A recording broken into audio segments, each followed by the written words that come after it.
সৎ, কোনটা অসৎ, কোনটা ধড়িবাজ, কার কতটুকু শিক্ষা আছে, কার কতটুকু দীক্ষা আছে, কে কোন পরিবার থেকে এসেছে, কার রুচি কী, পুরো জিনিসটি বাংলাদেশের শীর্ষ ব্যবসায়িক মহলে তার মুখস্থ।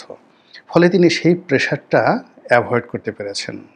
এইজন্য এই সফলতাটা এসেছে, যেটাকে আমি বলব একটা magical and dynamic success of doctor Mohammad Yunus government. এবং আমি মনে করি ডক্টর মোহাম্মদ ইউনূস যদি তার সকল মন্ত্রণালয়ে এরকম যোগ্য ম্যাজিক্যাল যাকে বলা হয়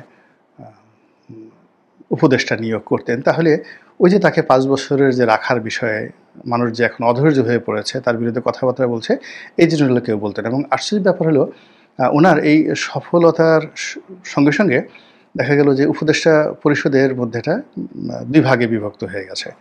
এক বিভাগ বলার চেষ্টা করছেন যে উনি তো একা করেন নাই, এর সঙ্গে তো সেই ওনার যে নিরাপত্তা বিষয়ক উপদেষ্টা খলিলুর রহমান, তারও ভূমিকা রয়েছে। সে তো আমেরিকাতে বসে সেই আমেরিকান গভর্নমেন্টের উচ্চতর যে লোকজন যারা রয়েছেন তাদের সঙ্গে এই কাজগুলো করেছেন।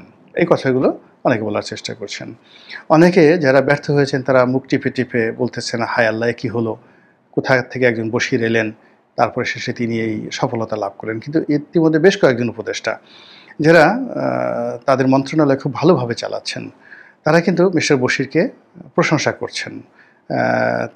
যারা এই প্রশংসা করছেন তাদের মধ্যে দেখলাম ফয়জুল কবির নামক যিনি আছেন উপদেষ্টা যোগাযোগ মন্ত্রণালয়ের, বিদ্যুৎ মন্ত্রণালয়ের, যিনি ইতিমধ্যে নন্দিত হয়েছেন।